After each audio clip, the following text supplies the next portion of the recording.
Hey guys, Cam for 15, back at it with another video for you guys. Back talking some more WWE. Now, I don't know if I'm gonna make this a weekly thing or anything, probably not.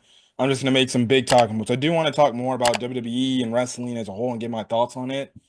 But man, um, you'll get your WrestleMania 41 recap with my Uncle Daryl. He's watched it all. I'll see if we can get a video done for tomorrow, and or record it tomorrow.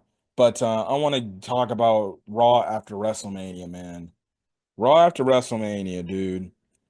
It was gonna be a show that like legitimately is gonna make or break because again, coming off the heels of WrestleMania 41 with the very anticlimactic and honest to God terrible ending of the way how John Cena won the championship. It wasn't just me and my video that I meant made like legitimately that Sunday night. There was a lot of people, a lot of other YouTubers, a lot of other radio host things ranting about how the ending of WrestleMania was done. How it was just Travis Scott that came out to the ring and like legitimately was the main dude, no fucking Rock. Shit, I listened to the episode or I listened to a part in the Busted Open podcast radio show with Dave LaGreca, Mark Henry, Tommy Dreamer, and Bully Ray. And those dudes all did not like how that shit ended and how the way it ended. And it's very much clear, like, what happened last night was fucking terrible. Like, it was just absolutely terrible. You can't rectify that. You can't fix it anymore. It's terrible.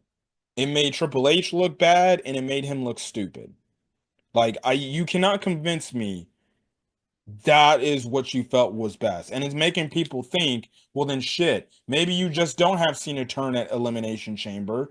Maybe you just have, for the more shock value to end off, you have Cena turning on Cody at WrestleMania. And honestly, looking at it, that should have been the original freaking plan. You have it to where Cody Rhodes gets turned on by John Cena at Mania 41. That would have been a more better ending to a show where you get the shock value. Cena wins 17, but he does it and he actually goes to the dark side. Instead of, let's do it a little bit too early because we got to capitulate to the freaking Rock. Because when he comes back, he comes and says, hey, let's change things up for me, please.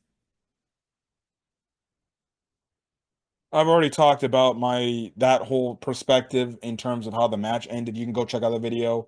When I do my WrestleMania recap with Uncle Daryl, I'll talk more about, my thoughts about it and The Rock and everything. But, legitimately that shit let me down. Like, again, I said it in my freaking end of WrestleMania video. I'm fine with the outcome of John Cena winning. That was the clear-cut fine thing that had to happen. It's how the fact we got there and the execution to the ending of the match of how we got there, which leaves me freaking disappointed and leaves me pissed off, saying like, dude, this is not what was supposed to fucking happen. The Rock is fucking integral to this fucking storyline. Is he not? Or is he not going to show up or not? And it's a thing. And I'll say this in my WrestleMania recap: if The Rock cannot commit, if he's gonna come back and he's not gonna commit to storylines that involve him, don't fucking bother showing up then. Don't get yourself involved into storylines on TV if you're not going to be playing for the long game. And if you are going to be involved in the story, well, you need to basically let Triple H know. And Triple H needs to be like, Rock, dude, you need to be here for these moments to make shit make sense. Otherwise, I'm going to look like the fucking idiot. And if Rock doesn't give a frick or doesn't give a crap, then Triple H has every right to say, well, then leave the fucking building, bro. Go do something else. You have more than enough time to go waste your time somewhere else doing what you need to go do instead of being here. So you can just come out and bask in your fucking flame. I guarantee whenever The Rock shows up, if he ever shows up on WWE, the man's gonna get massively booed, as he should. WWE fans should not forget this. They should not forget what the hell The Rock did. And you can say, don't get your expectations too goddamn high. Well, guess what? The Rock set those expectations. So you know what? Going forward, I'm not gonna act anything. And honestly, the way they ended up writing, especially John Cena's promo tonight, it sounds like as if the freaking Rock means nothing, as if they're entirely writing the Rock out the storyline, as if they don't care. And Triple H is like, you know what? Fuck the Rock. We're gonna do our own thing. We're gonna make the story the way it needs to make. And honestly, if that's the direction they go in, I'm fucking fine with that. Because you can't trust The Rock. Because if he shows up, you don't know if he's going to be there in a month or two.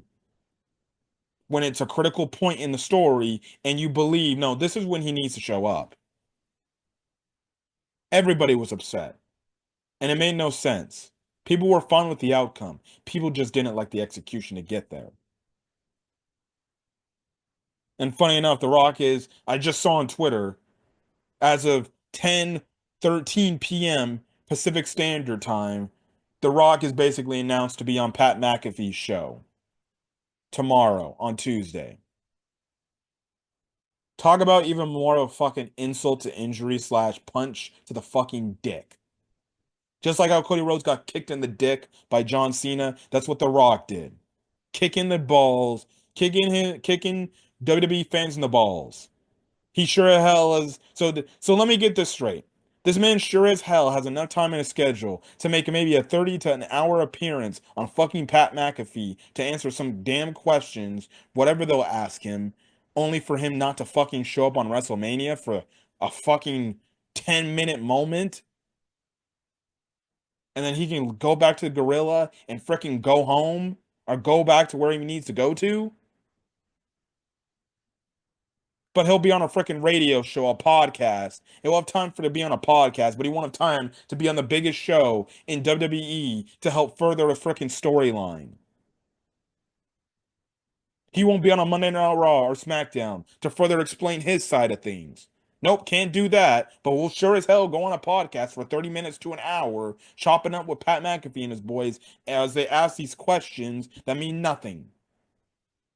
If I was on the show, I'd be asking him, real talk, out of Final Boss character, just Dwayne Johnson, The Rock. There were a lot of WWE fans that were upset with the fact that you were not there at WrestleMania because they believed you're integral to this storyline that's going on with this John Cena heel turn, the Cody Rhodes stuff, and how he won the championship. Please give me a reason. Please give the audience a reason as to why you were not there. Because there were a lot of WWE fans that were upset by this and upset with the ending of the match and felt like the match ended poorly because of you not showing up. And now fans are actually having an animosity towards you and saying that you don't care about this company, you don't care about the WWE. Like legitimately. And if the guy has to say, listen, man, I was filming shit.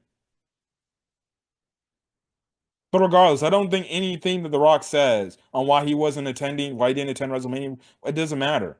I don't care if he was maybe filming a movie. You can't tell the movie, hey, I'm going to Vegas to go to WrestleMania to go further this storyline.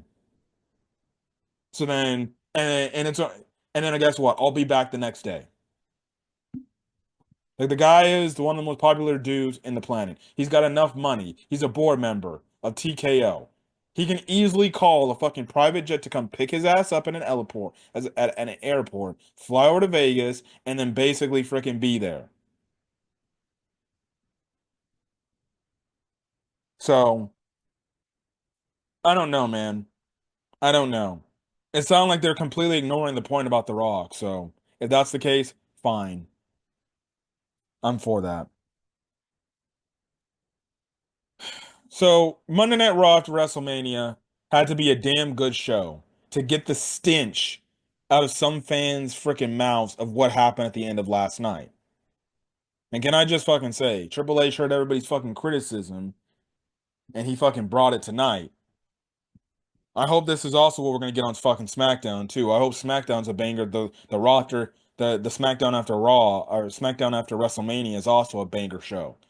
But when I tell you, man, this was damn near probably one of the best Raws after WrestleMania I've ever fucking watched in my life.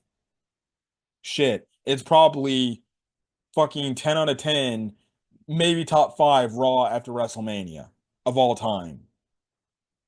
It's in that top 5 category, if not top 10. Like, holy shit, man. I don't know what the hell these dudes were smoking back there, but man, they were like, you know what? We got to do our damn best to get this freaking stench out the mouse because everybody was fucking complaining about shit.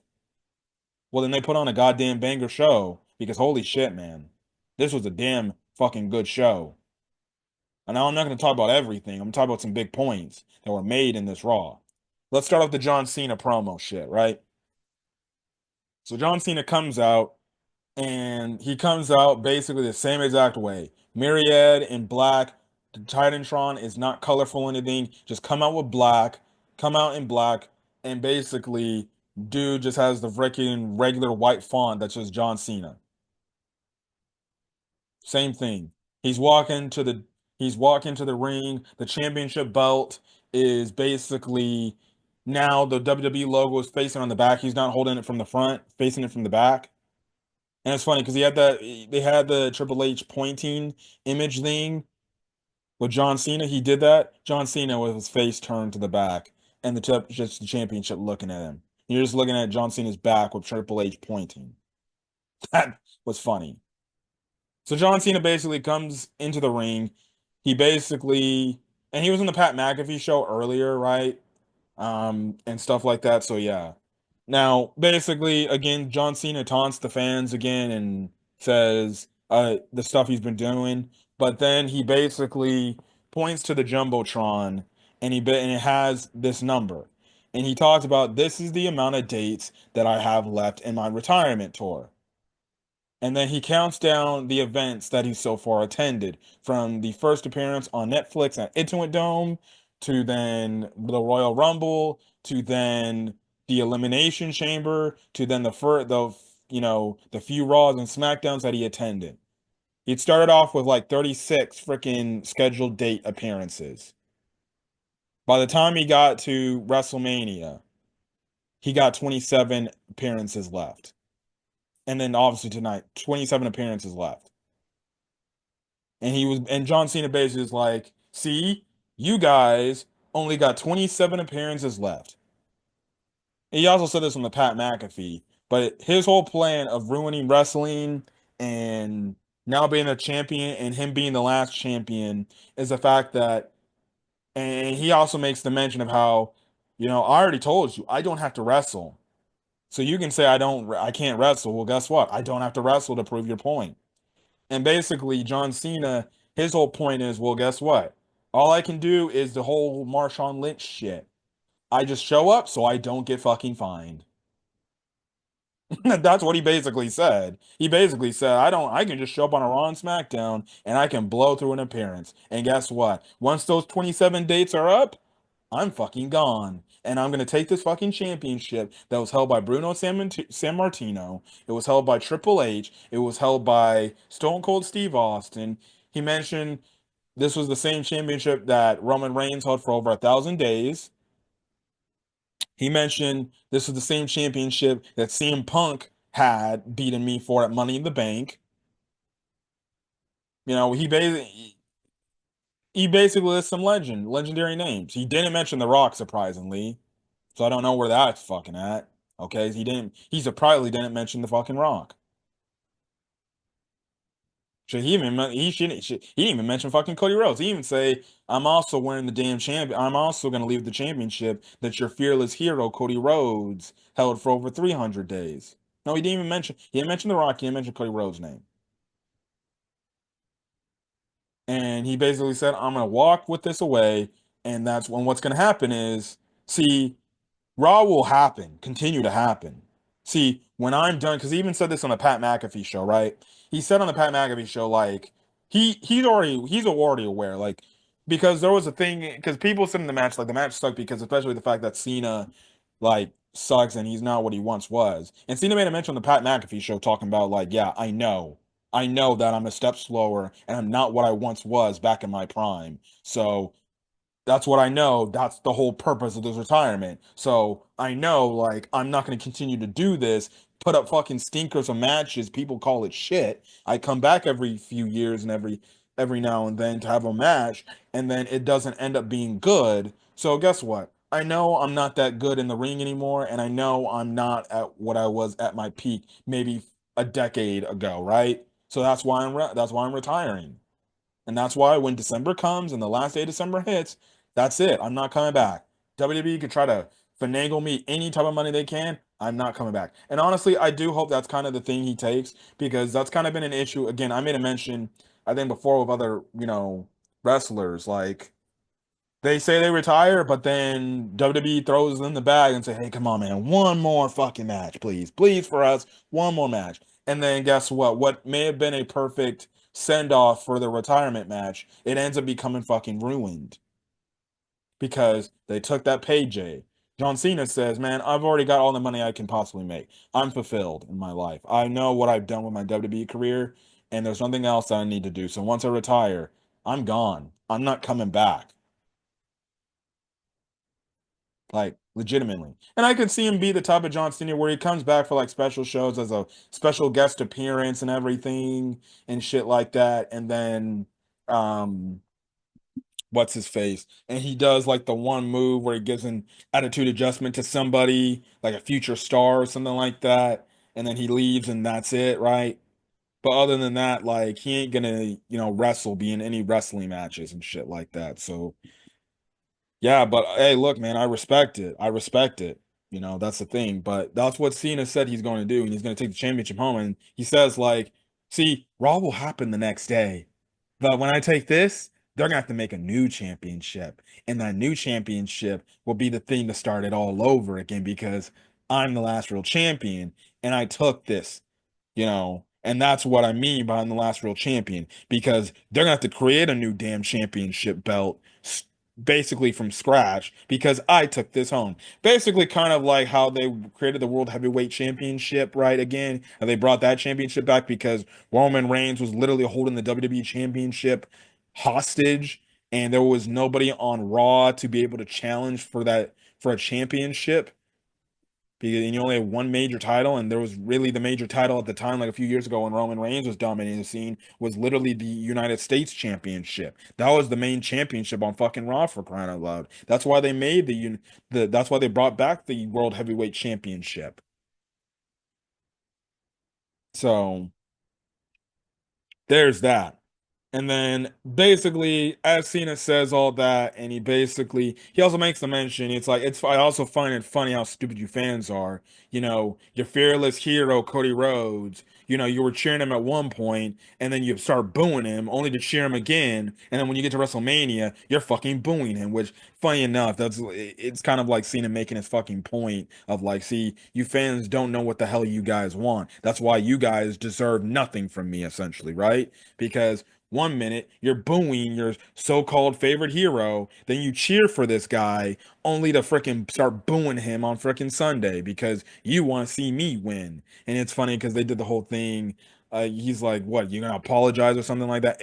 Funny shit, man. I'm liking John Cena as a bad guy, man. It's so hilarious. But basically, the end of the promo has it to where we're getting set up for a match against Backlash, and we're gonna get the matchup between John Cena versus Randy Orton because Randy Orton, as John Cena says, like the champ is the last champion is here. Also forgot to make a mention. He basically made the ring announcer basically not only call him the GOAT, but call him the last real champion, right? That was absolutely funny because then in the next match, he was stumbling across his words, and it's funny because Michael Cole and Pat McAfee, they're making it sound like as if he was still afraid of Cena basically fucking threatening him, right? So I found that shit absolutely funny. So I wonder if at some point dude's gonna fuck up and then Cena's gonna get pissed and maybe he'll just attack the fucking dude, right? And just say, "You're supposed to fucking call me this shit. And you didn't, you fucked up." I don't know. That would be absolutely funny, right?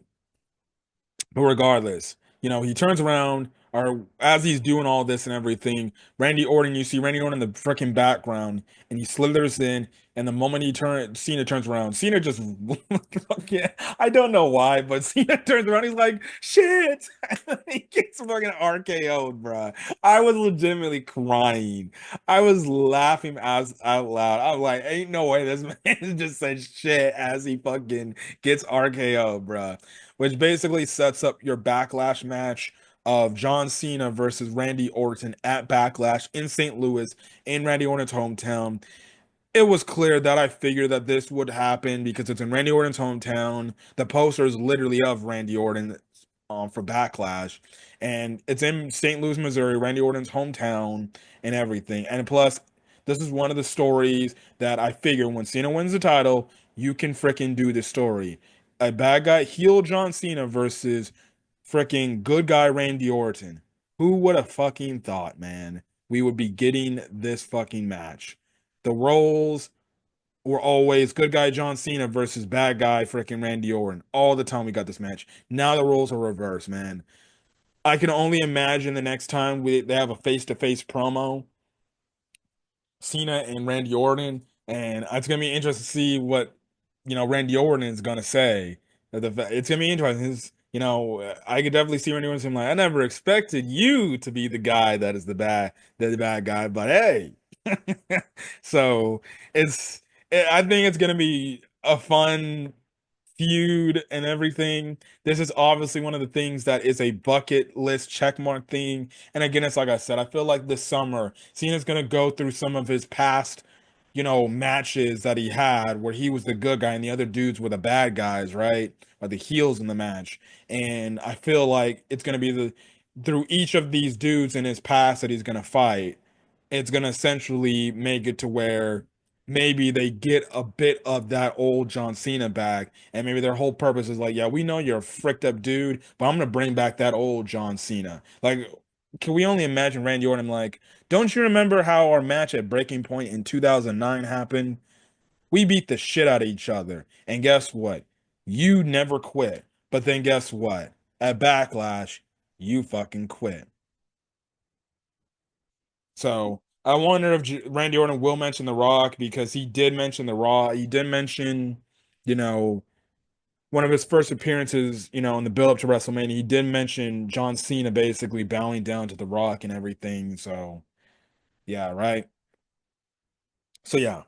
After that, you had the women's tag team match, which I don't really care about the women's tag team match. You basically had a rematch of WrestleMania's match last night. And I was like, why are we having this match again? So yeah. Essentially the outcome is Liv and Raquel Rodriguez, they end up winning the championships back from Becky Lynch and Lyra Valkyria. And essentially you get your post match where Becky Lynch turns heel and turns on Lyra, who is in Lyra's eyes Becky's like hero and idol, right? And everything because they're from the same country and everything. And yeah, so I think we know who attacked Bayley on night one of WrestleMania. I think it's clear. So I'm guessing this is going to set up a Becky versus Lyra match for the Intercontinental Championship for the women's. I guess Becky's more than likely going to beat Lyra, which is only going to lead to Bayley coming back challenge Becky, and it's going to be revealed that it's going to be revealed that essentially Becky took out Bayley. So yeah, now I'll get to the end of the night with this freaking stable that they're doing with Paul Heyman and Seth Rollins, but honestly, I kind of hope that Becky Lynch joins this like stable and kind of is like a Paul Heyman freaking girl, right? It'll make sense. Her and Rollins in the same group, they're married and everything. It could be like a kind of like a power couple type of thing right there. So I kind of hope they go the direction she actually joins up with that freaking group too, because it would be pretty dope. Like pretty freaking dope, right? So there's that, right? New Day comes out. It looks like they're gonna challenge Alpha Academy, but that ends up not happening because we get one of the first big returns, and Rusev comes back to WWE after having a few years in AEW. And he's back. I don't know what the plans are for Rusev. I don't know. I guess we'll see. He attacked American Alpha, and then it looked like he was gonna go after freaking New Day, but I don't know. I don't know what the point why he even got involved in this whole situation, especially the fact that he's a singles guy, so I don't know. I just hope that for this alliteration of Rusev in WWE, they actually use him more and they actually put him in more meaningful stories. Um, as opposed to what they did in AEW and before, you know, or before he ended up leaving WWE the first time, right? So hopefully it's engaging TV for him and he comes in. He's obviously a fan favorite character or fan favorite wrestler from the fans. But we'll see where Rusev stuff goes. So yeah. Then we cut to Io Sky, and she basically talks about, winning the championship at WrestleMania and everything and stuff like that, and how, Bianca and Rhea Ripley basically ignored her, but basically she showed them like, no, y'all gotta pay attention to me. Then you have it to where NXT champion Stephanie Vaquer shows up and basically talks to Io Sky and tells her like congratulations on winning your match, and basically challenges Io to a match, right? And it looks like we're gonna get a match happening right then and there. Now, first I was thinking, oh shit, could this be a potential Backlash match? Are we gonna have it where we're gonna have the NXT champion on Backlash against Io? Um, and it looked like I was gonna go there because Adam Pierce came on. He was like, "Whoa, whoa, whoa, hold on, hold on, hold on, hold on." I'm like, "Okay, I guess we're not getting it tonight. He's gonna set it up for Backlash, right?" Nope. We actually get the match tonight. And holy shit, this match was fucking great. Now, this is outside of me seeing Stephanie Vaquer versus Mercedes Moné from AEW. This was my only other time I saw Stephanie Vaquer wrestle. Mostly because I don't watch fucking NXT because I am, even back when NXT was its prime, I never watched it, right? At some point, I'm gonna go back and from beginning, from like the very first episode of NXT and watch it to like its peak days. I mean, maybe that will make me start watching NXT on a weekly basis. I don't know, but I'm just, regardless. But this match was freaking crazy good. Like, it was absolutely crazy freaking good. So, nothing else I can say about it. This was just a damn good ass match. Now I was also wondering, like, okay, who are they gonna have win this freaking match? You can't, it's champion versus champion. You can't have Io take a pin after winning at WrestleMania, and you can't have freaking Stephanie Vaquer take a pin because I heard she won a fatal four-way match at the NXT WrestleMania, basically their version of WrestleMania, right? So you can't have them both lose. And of course, they have an interference. Roxanne Perez gets involved in the match. And we also see another big acquisition from WWE, which is Julia. She, I guess, and I don't know what's going on NXT, but I guess she was friends with Stephanie Vaquer, what we would see all the time. But now I guess she's a bad girl now, and she's working alongside, or she's partners with Roxanne Perez. Um, so I guess that's the thing. Rhea Ripley ends up coming out to save the day. You have it to where you kind of have a standoff. Rhea Ripley takes out Roxanne Perez, but you have a standoff between Rhea Ripley and Julia. So that's definitely a potential future match. I don't know how far in the future we get that, maybe a year or two from now. But I think that would be a very damn good match. But they basically looked at each other, that face to face off. They didn't get physical with each other because clearly, if they didn't get physical, Triple H wants to make it where that's a match down the road. Again, I don't know if that's gonna be a match down the road for like maybe sometime this year or next year. But like but like legitimately. Um, that's gonna be a freaking damn good match, and that gives a thing, and trust and believe, man. The women's division in NXT. If there's one thing I do know is their women's division in NXT is damn good, and if they can get some of these women up onto the main roster, you're gonna have flourishment in talents. You're gonna have not only, people challenging for the championships, but you can also have these side stories and everything, right? So yeah, but yeah, essentially Julia walks off, doesn't confront Rhea Ripley, but then Rhea Ripley confronts Io Sky, kind of just gives her the talk or the explanation, basically like, hey, I'm be coming for that at some point, so you better be best prepared, right? Also, Rhea Ripley got a damn black eye. I'm like, shit, she got beat the hell up, right? So yeah. Another big portion of Raw that they basically announced um is the fact that Jey Uso comes down. He's kind of having his World Heavyweight Champions ceremony, and Sami Zayn comes out and he basically tells Jey Uso how proud he is of him and how it sucked that he wasn't at WrestleMania, but he's just happy that he won and then he beat Gunther and he's now the world heavyweight champion, right? And they were celebrating a bit, and I'm just like, hold on just a damn minute. Why does this feel awkward? Why does this feel like Sami Zayn could turn on fucking Jey Uso? And there was one instant where Sami Zayn gets off the freaking turnbuckle and he's looking at Jey Uso celebrating on the turnbuckle and he's looking at him and I'm like, don't tell me they're gonna do this right here, right now. And the crowd's getting like, oh, and they were acting like, oh shit, is this man gonna turn on Jey Uso, his friend? But then Jey Uso turns around, he doesn't attack him. Jimmy Uso ends up coming out and celebrating and everything, but and Sammy was dabbing them all up and everything. But when I was watching this promo, I'm like, bruh, are they gonna do what I think they're gonna do? Are they gonna turn Sami Zayn heel and turn on Jey Uso because he's desperate to get a championship? And maybe the case is this whole thing of feeling like that should have been me in that match, competing against Gunther for the championship. I worked my ass off, and if Sammy does freaking turn heel, they can play in a way where it's like Sammy's like, I've been here for fucking years and I've worked my ass off and I've never gotten a fucking opportunity to get a chance outside of trying to face your cousin for the championship. But you get this catchy new thing and this catchy new catchphrase, and guess what? You end up getting that moment and not me. So look, man, I don't know if they're gonna set up a freaking Sami Zayn heel turn, but that would be absolutely crazy if they turn Sami Zayn heel and he's going after the championship.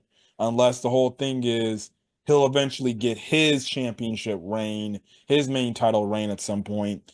Um, and he can have the championship and he's basically that underdog. Now maybe that's the thing they go for next year's Royal Rumble. He's the guy that wins the Royal Rumble. He has his WrestleMania moment winning the WWE World Heavyweight Championship at WrestleMania 42 in New Orleans. Um, we'll just have to see. But we'll also have to see, is Sami Zayn gonna turn heel? Because I legitimately was like, Sami Zayn is acting a lot of it. I'm like, I know Sami Zayn in the past really damn loved Jey Uso, but like, dog, he is acting like a little bit too close, too buddy buddy, too friendly. I'm just like, and when I got that show, when they had that shot where Jey Uso was looking up at the crowd, and you just have Sami Zayn looking up at him, I'm just like, they're gonna turn him heel, aren't they? They're gonna turn Sami Zayn into a goddamn bad guy, aren't they? So there's that. Um, Another big point, they had an AJ Styles backstage, you know, promo with Karrion Cross, and it's kind of the whole thing dating back to the match of like you should have just taken Karrion Cross should have told him like you should have did this and everything. I think seemingly enough, it's seen it. I'm guessing it's setting up for a AJ Styles versus Karrion Cross match, and Karrion Cross blew up because he just showed up on a freaking thing, the podcast, one of the WWE podcasts, and he basically just talked about how he's being underutilized and not being respected and shit like that. And he even called out fucking Triple H, right? Which was fucking crazy. Again, I don't know if that was like legitimately like real shit or it was a shoot. It was probably more of a shoot. But like freaking you have it where Scarlett was just like kind of getting scared for a bit, like, oh, this is not what we were supposed to do. Like I think you're saying too much. So I don't know, man. Look, man, Karrion Cross has been having these backstage press conferences where he be acting like this damn little slide dude, slick dude, right? So maybe this is when he's finally gonna get a push or something. So we'll see. We'll definitely see, right? People do like his work. I honestly find Karrion Cross fucking entertaining as shit. I found that shit to be funny because when AJ Styles basically told him, like, dude, I'm not doing that because he was talking about how he went bad guy last year and kind of like that wasn't me. I didn't like that whole shit. So I want to be good guy. And basically, you have it where Karen Cross is like, yeah, I'll see you down the road, AJ. I'm just like, are we gonna get set up to a match for Karrion Cross and AJ Styles at Backlash? I guess so. I guess that's where it's gonna go. So yeah. So yeah. Another big thing that happened on Monday Night Raw was the Judgment Day stuff.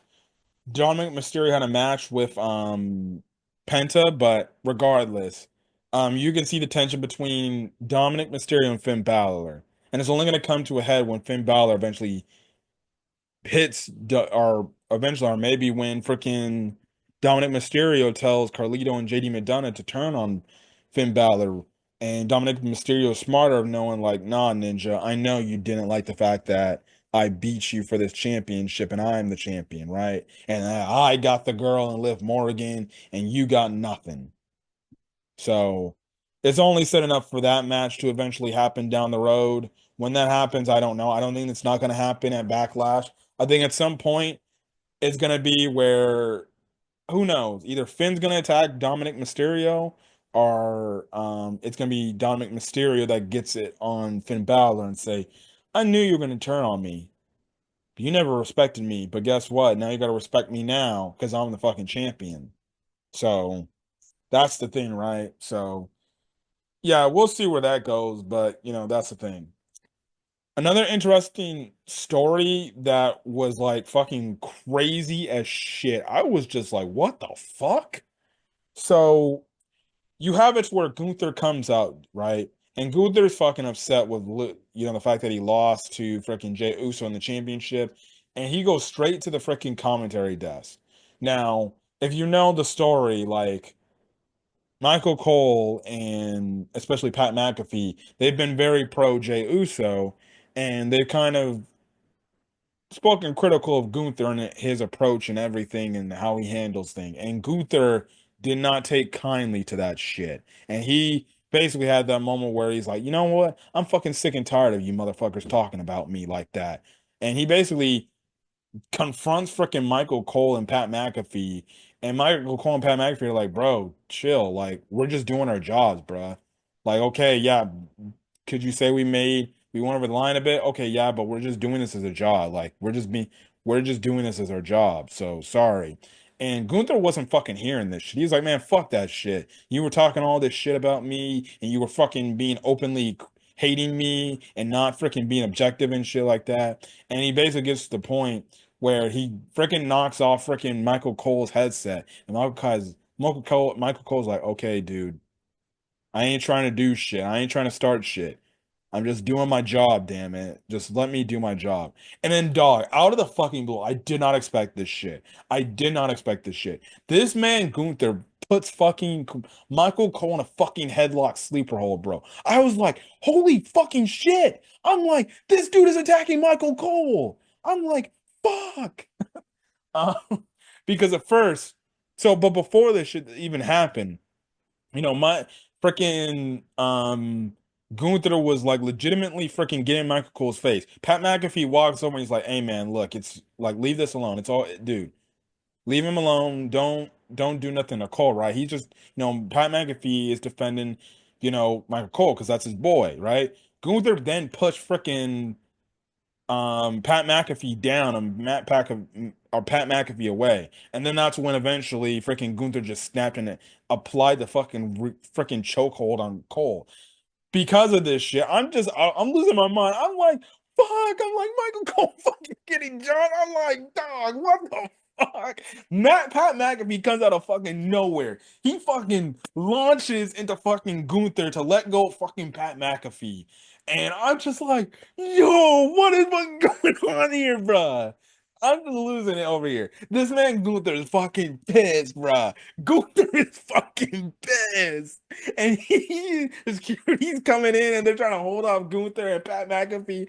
And then you just see the look on Gunther's face, dude. The motherfucker is pissed, bro. I'm just like, I ain't never seen this man pissed off at all on WWE. There's times where I've seen this man do heinous shit and he was pissed off, like the Jimmy Uso shit. But this dude, when I tell you, he came out there for a purpose and the fucker was pissed as shit. He wasn't having it, bro. So this man straight up gets past the security. He fucking locks on the chuck hold on fucking Pat McAfee. He lays Pat McAfee down on the ground, wraps his body around him. Dude is choking the shit out of Pat McAfee. And it's already established in the storyline that that Gunther does not like Pat McAfee with how favoritism he likes with Jey Uso. Like months ago, he told freaking, McAfee to stop the fucking yeeting shit, right? And told him not to do that when he's around, right? Otherwise, he's gonna hurt him. And that's what Gunther did. This dude Gunther held on this damn chokehold for like a fucking minute, bro. And you could see McAfee fucking turning fucking purple, bro. I was like, oh shit. Now it's also funny because actually some WWE fans were actually celebrating that Gunther was doing this shit because there's just fans that just don't like Pat McAfee's commentary. And I gotta be honest, like there's times I'm okay with McAfee sometimes on commentary, but there's times where it's like, dude, just shut the fuck up. Like there'd be times where it's like it's probably not warranted for him to speak, but this dude just does not shut the fuck up. Like just shut up and let shit play and just let the freaking thing be in unison. But then he says some backhanded comments sometimes and it ruins shit and it ruins the moment because of his commentary. So this essentially move will probably effectively write him off commentary for a few weeks till he comes back. And he basically gets escorted back to the freaking room. And it was funny that it was happening because McAfee's boys were like, they jumped the barricade. And you gotta have funny because you legitimately had some WWE fans believing that shit was actually fans, right? That jumped the barricade. But it was McAfee's boys who were in attendance at the event. And they were trying to save their boy and attack Gunther for what it is. But the security were holding them back and everything. Now it's funny how they're holding their freaking these dudes back from trying to help their friend get freaking not freaking chokehold or have Gunther release a chokehold, but these freaking security guards, they're seeing a literal the color commentator getting legitimately choked out by a freaking wrestler, right? And they're doing absolutely dogs. I'm telling you, man, when it comes to like WWE like security and shit like that, they make the security freaking dudes look so fucking stupid. Like if this was a real life situation where you had just some random dude like fucking attack somebody, like legitimately, like no, legitimately, your security would be getting the dudes off like immediately to make sure shit does not happen, right? But that's what happened, dude. I was absolutely shocked. Adam Pearce comes out, he tells Gunther to go away, and that's it. That's what we see. Basically, Pat McAfee was escorted to the basically the health room or the medical room to see if he was okay. Adam Pearce basically told Michael Cole, like, "Hey man, are you okay?" Okay, and I'm sorry that happened. And Michael Cole was talking about, I think the dude broke my fucking nose, and basically, you know, um Adam Pearce told Michael Cole, "Hey man, if you need to go take a break, like you're off the rest of the night, bro. You're off the rest of the night." But Michael Cole wasn't having it. He's like, "No, I'm not gonna freaking do that shit. I'm not gonna let Gunther fucking bully people around here and think he can get away with it because Michael Cole's whole belief is like, dog, if I just take the night off because of what Gunther did, Gunther will see that as fear and think I'm scared of him now. So then guess what? That's only gonna give Gunther the approval to do it again and bully me again." And Michael Cole was like, "Nah, fuck that. I'm going out there, bruh. I ain't letting no fucking bully basically stand up and make me fucking run away like a goddamn coward." So the man fucking walks out. You have Joe Tessitore basically replace it. And basically, during the Dominic Mysterio and Penta match, basically, Tessitore is like, "Man, are you okay?" And he's like, and Cole's like, "Look, with all due respect, man, I'm just here to do my job. Yeah, is there times where I take shit too personal and take shit over the top that maybe shouldn't be happening and I should be more objective? Yeah, and damn right that should be me. But I'm just here to do my damn job and I'm here because I'm also a fan of the product. I'm here, because I'm doing the job because I am a fan myself. And I'm not gonna let Gunther freaking scare the shit out of me because he doesn't like some shit that I gotta say." And I guess they're playing the storyline of like Gunther, he can't attack the freaking people, right? Um, but yeah, but seemingly enough, it seems like this is setting up for a Gunther versus Pat McAfee match. I'm not altogether like hyped for that match, to be honest, but at least it coming across like it's a goddamn blood feud because Pat McAfee was standing up for his boy Michael Cole, because we know Pat McAfee and Michael Cole are like damn near best of friends, right? So that shit was dude, that shit was fucking wild, bro. That shit was wild. That by far was one of the highlights of this fucking Raw. I'm like, ain't no way this man Pat McAfee got choked out. And funny enough, if you go to Twitter, you see fucking Corey Graves, bro, because earlier this year, he was you could tell he was fucking upset that he got pushed to the side, for Pat McAfee, right? to be on the first Raw on Netflix, right? He got pushed to the side, right? And this man tweets out laughing emojis, bruh. I'm dead, dude. I am fucking dead. You already know what that fucker's. I know Corey Graves enjoyed that shit because he knows, good, I'll be back on fucking TV because I know Wade Barrett's gonna be on fucking um Wade Barrett's gonna be on SmackDown with Joe Tessitore. So this is me my shit to get into fucking Raw, get onto the Raw shit. So um funny shit, bro. Funny shit. But it seems like they're gonna set up a Gunther versus Pat McAfee.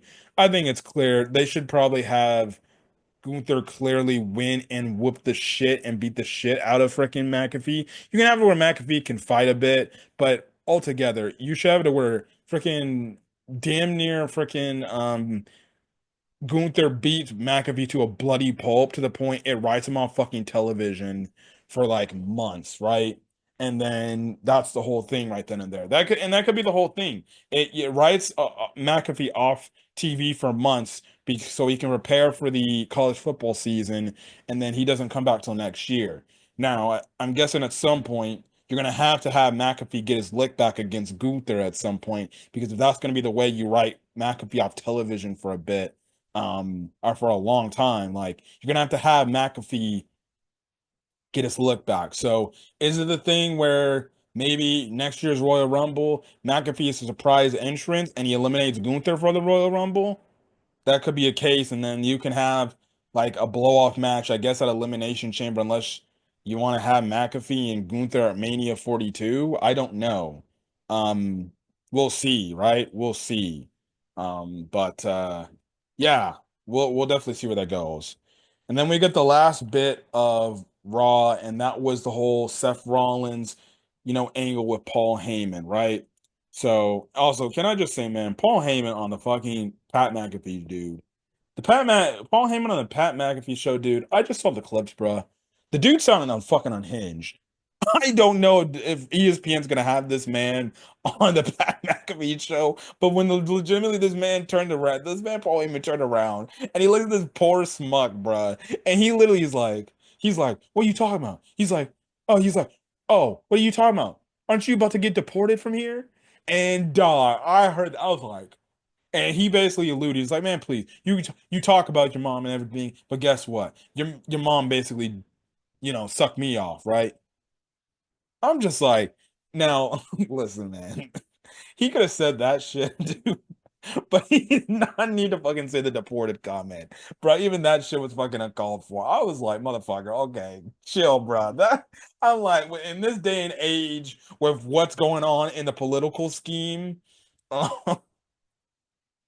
in the world right now in the United States, bruh, you did not need to say that shit. I know ESPN definitely had a fucking problem when they heard that. ESPN execs were like, wait, what the fuck? Like legitimately, the man straight up went on fucking TV and straight up said, "You want to give him?" He's like, your ass about to be deported." I'm just like, yo, this man's going on hinge. I'm like, what the dog? No, I'm like, no shot. He said that. I'm like, dude, what the? I'm like, bro, what the hell is going on, bro?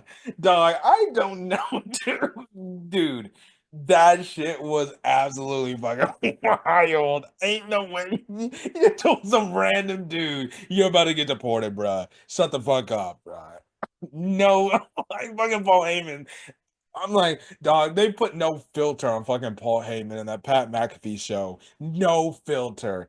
I saw that shit. I'm like, he ain't never being back on that show again. ESPN's never bringing him back on, bruh. Ain't no way you straight up tell somebody in public you're about to get deported. That ain't no in character story, bruh. That shit was funny. Well, it's not funny, but that shit was wild to say. And the dude was like, what? And the other crowd was like, oh, dog. I don't know, man. I don't want to say like I don't want to get political and shit, but it's very fucking obvious that some members of this goddamn WWE, it's clear that they're fucking MAGA. It's just clear, bruh. Ain't no fucking way. I still can't get over Paul Heyman saying that shit. That shit was like absolutely a call for. Poor dude didn't need to fucking get said that. Anyways, this man Seth Rollins comes out with freaking Paul Heyman, bruh. So Seth Rollins comes out with Paul Heyman, and legitimately, it's basically explained like Seth Rollins like I took freaking Roman Reigns as Wiseman, and I basically took CM Punk's best friend, and basically Paul Heyman tells him like basically that Seth Rollins gonna basically be the new undisputed essentially the new undisputed like main player in WWE, right? You hear CM Punk's music go off, he's clearly pissed. He wants some goddamn revenge on frickin' Rollins for what happened, and then also to um what is it? What's his face? On Paul Heyman. Basically he takes out Rollins for a bit, right? Then he goes after Paul Heyman, but Rollins attacks Punk, gives him the stomp, knocks freaking dude out, right? So then you have it to where Roman Reigns, so it's getting the climax, right? And you're getting the credit scene. I'm like, dog, don't tell me that's how they fucking end the show, bruh. That's so anticlimactic again. But okay, I guess. All right, fine. I guess this is setting up for freaking Rollins versus Punk. I think three or something, 3 or 4, right? No, you hear Roman Reigns' music come out. He's coming with a purpose to the ring. And I'm just like, what the hell is going on here? Roman Reigns gets in the ring, and then he basically has it to where where he spears Seth Rollins, and he spears Seth Rollins. Seth Rollins gets taken out, and then all that's left is Paul Heyman. He gives Paul Heyman a Superman punch, and he's about to basically give Paul Heyman a freaking spear and spear this man into the fucking sun after he betrayed him, right? And out of the fucking blue, Roman Reigns gets fucking speared out of fucking nowhere. I'm like, don't tell me who I think that shit is. And of course, he takes the hood off. It's Braun Breaker revealed as another Paul Heyman guy, which honestly makes the most sense. I figured at some point Paul Heyman would basically work alongside um Braun Breaker. It's clear. You know, you can kind of see like the comparisons between him and Brock Lesnar and stuff like that, right? In terms of like the Paul Heyman thing. And I already knew like, oh man, when Braun Breaker gets called up to the main roster, put this guy alongside fucking Paul Heyman. It's gonna kind of be like this is gonna be like Brock Lesnar when he first got to WWE, but this time we're gonna do this shit right, right? Where we know Braun Breaker ain't gonna leave like how Brock did, right?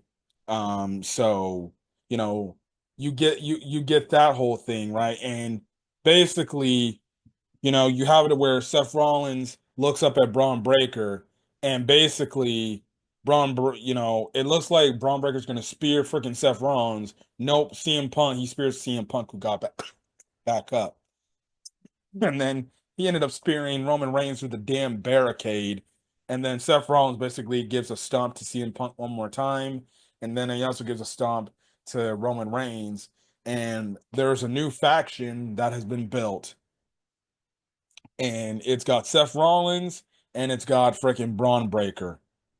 People are saying, and also Paul Heyman's there too as the manager. And people are speculating that this isn't going to be the last of the addition to this group, and there's going to be another guy added to this group. Some people are saying most people are saying like honestly, Carmelo Hayes should be in this group because it's only going to enhance Carmelo Hayes if he's in this group with Rollins and Braun Breaker, which would be pretty damn good. And also, people are doing comparisons of this potentially stable to be that similar to that of Evolution, right? And honestly, I'm starting to see it. You already know that like Seth Rollins is a Triple H guy, so he's clearly playing the Triple H role. Braun Breaker, I guess you can say, is playing the role of fucking Batista. Paul Heyman, I guess you can say, is playing the role of Ric Flair. And then if you added somebody else to basically, you need somebody to play the role of basically Randy Orton. So whether they call somebody up from NXT or maybe they give it to Carmelo Hayes and he's like the guy that is basically like the Randy Orton type of dude, right? In correlation to this evolution, that would be crazy. I don't know what they're gonna call this group name called, but it would be funny if they called this like fucking Neo fucking well, I don't think it'd be cool. I think it would just be corny if they were to call it Neo Evolution. But regardless, this new faction between Heyman, Rollins, and Breaker, geez Louise, it's gonna be crazy. Now, I predict now, I was I was thinking like because it looked like, maybe he sides with The Rock, I'm talking about Rollins. That very much could be the case, but I'm not going to even put The Rock in anything because we can't trust this fucker. I would not be shocked if Rollins goes after the World Heavyweight Championship and he's the guy that ends Jey Uso's reign because he can be the dude right then and there. You can have it to where Braun Breaker and whoever the next guy can go after maybe the tag team champions are championships and they got belts, and you have this faction stabled till eventually guys go on their separate ways. And essentially, because of it, with Seth Rollins in the position he's in now, it's only going to help guys like Braun Breaker even more fully, and whoever the next new guy that's going to be added to this faction is going to help them because eventually we already know what's going to happen. Eventually, this group is going to turn on fucking Seth Rollins, right? And that's what's going to happen. Seth Rollins is going to be the big leader in this whole thing, but eventually, and he's basically going to show like Braun Breaker and so the way of like, hey, this is how you become a champion. This is how you do this. Basically, again, like in the way how Triple H mentored Randy Orton and Batista. Um, and stuff like that. So, in a weird way, you're kind of getting something similar to that of Evolution there. You know, veteran, savvy veteran, helping some young guys continue. And this puts freaking Braun Breaker basically in the main event scene. Like, Backlash potentially could be Seth Rollins and Braun Breaker versus Roman Reigns and CM Punk. And I feel like at that's when when it looks like, Rollins and Braun will lose, that's when we'll get the third man revealed in this faction. Um, again, that's the thing. But regardless, man, this Raw on WrestleMania was absolutely fantastic. This is the shit I'm talking about. Like, this is the shit I was talking about. This Raw after WrestleMania was absolutely phenomenal. And again, it hasn't the stench from the main event and the way it ended, you know, it's still there, but I can't deny to say that Triple H did his damn thing and he made people happy tonight because this shit was good. This shit was TV. This was what you call cinema. Every single thing from the John Cena promo on to the end of the faction with Seth Rollins, Braun Breaker, and Paul Heyman. Cinema. So we'll see where we go from here. Again, I don't expect to do weekly Raw reviews or something like that. If something big happens, I'll probably talk about it and maybe talk about Raw. But dog, this Raw was absolutely phenomenal. I can't wait to see where they're gonna go next. And yeah, but anyways, I'm gonna get out of here, guys. If you guys like the video, leave a like, put in the comment section your thoughts. Hit the subscribe button if you want to get more WWE content or any of them are sports content I upload to the channel. Till then, guys, stay safe out there and have a great rest of your day or night. Return the video. Till then, guys, peace.